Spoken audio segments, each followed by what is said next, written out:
Hello बच्चों, तो आज जैसा कि आपने देख ही लिया होगा, हम देखने वाले हैं डीएनए। क्या आपने कभी डीएनए देखा है?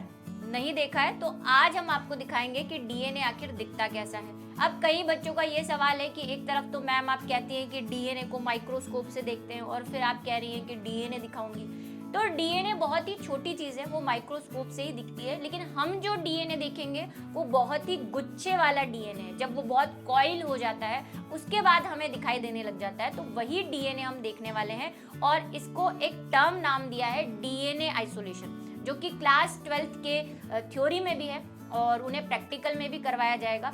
तो इसे अच्छे से देखना है क्योंकि ये प्रैक्टिकल आपको एग्जाम में करना भी है।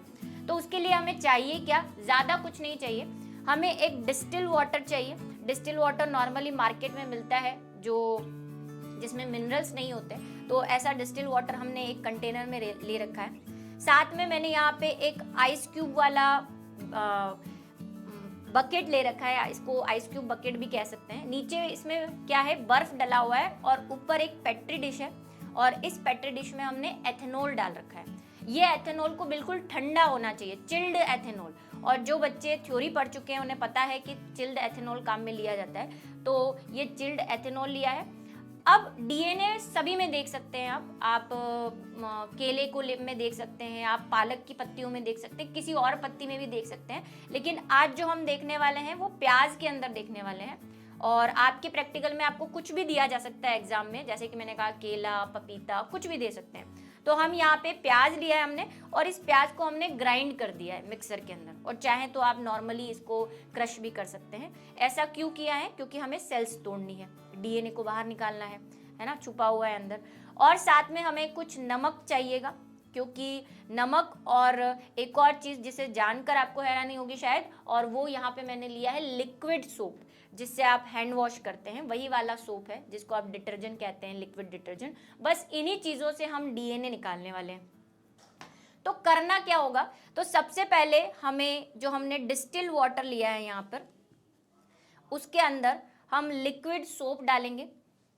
ज़्यादा कुछ नहीं, हमें आधा चम्मच भी अगर आप डाल देंगे तो हमारा काम हो जाएगा।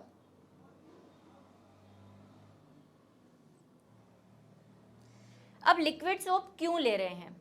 तो हम पिछली क्लासेस में पढ़ के आए हैं कि सेल वॉल जो है वो लिपिड की बनी होती है, और हमने साबुनीकरण विधि में आपने पढ़ा होगा कि जो सोप होता है, लिक्विड सोप होता है, वो लिक्विड से रिएक्शन करके उसको हटा देता है। तो हमें क्या करना है? मेनली सेल मेम्ब्रेन को हटाना है, और सेल मेम्ब्रेन लिक्विड की बनी है, तो तेलीय दाग हटाने के लिए हम साबुन यूज़ करते हैं। तो यहाँ पे हम वही कर रहे हैं, हमने साबुन का घोल बना रखा है यहाँ पे, ताकि हमारी जो सेल मेम्ब्रेन है उसका लिपिड हट जाए।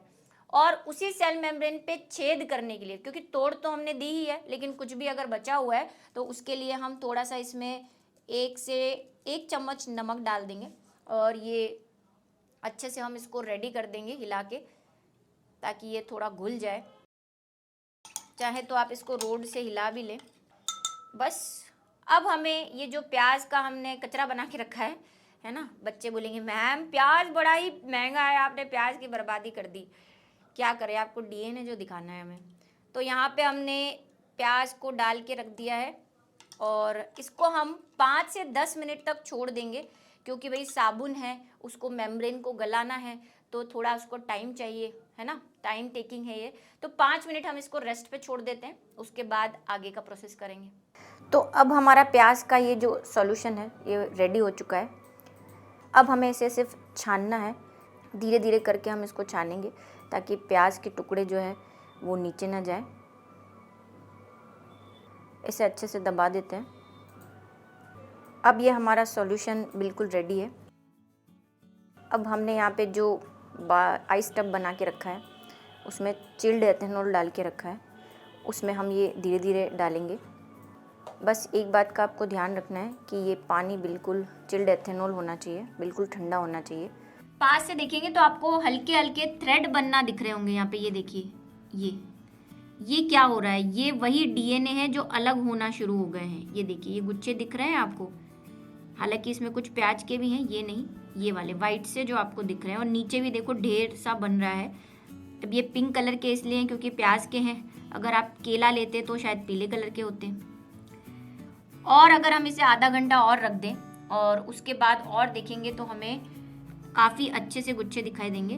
तो इस प्रक्रिया में जब हम इन गुच्छों को इस तरह से निकालते हैं, ये है डीएनए, आपके डीएनए का गुच्छा है ये। और आपको जान के बहुत हैरानी होगी कि आपकी मनुष्य की सेल्स के अलावा प्याज की सेल में आपसे कई गुना ज़्यादा डीएनए होता है, इसलिए ये गुच्छे बहुत ज़्यादा है। ठीक है, और इस तरह से जब हमें इन्हें निकाल लेते हैं, जैसे कि मैंने अभी निकाला, इस प्रक्रिया को हम कहते हैं स्पूलिंग। और ये आपने बायोटेक्नोलॉजी के अंदर पढ़ी होगी, ये स्पूलिंग प्रक्रिया है जो चिल्ड एथिनॉल में डालने के बाद निकाला जाता है डीएनए को। तो ये रहे आपके डीएनए सारे। तो देखा बच्चों आपने कितना सुंदर डीएनए है। और डीएनए का डबल हेलिक्स नहीं देख पाएंगे क्योंकि उसके लिए इलेक्ट्रॉन माइक्रोस्कोप चाहिए, लेकिन हमने अपनी नेक्ड आई से बिना माइक्रोस्कोप के डीएनए देखा, इससे अच्छी बात और क्या हो सकती है। तो प्रैक्टिकल की समाप्ति यहीं पे होती है और मिलेंगे नेक्स्ट प्रैक्टिकल में कुछ और इंटरेस्टिंग क्लास 12 के प्रैक्टिकल के लिए। तो ये प्रक्रिया जारी रहेगी, तब तक के लिए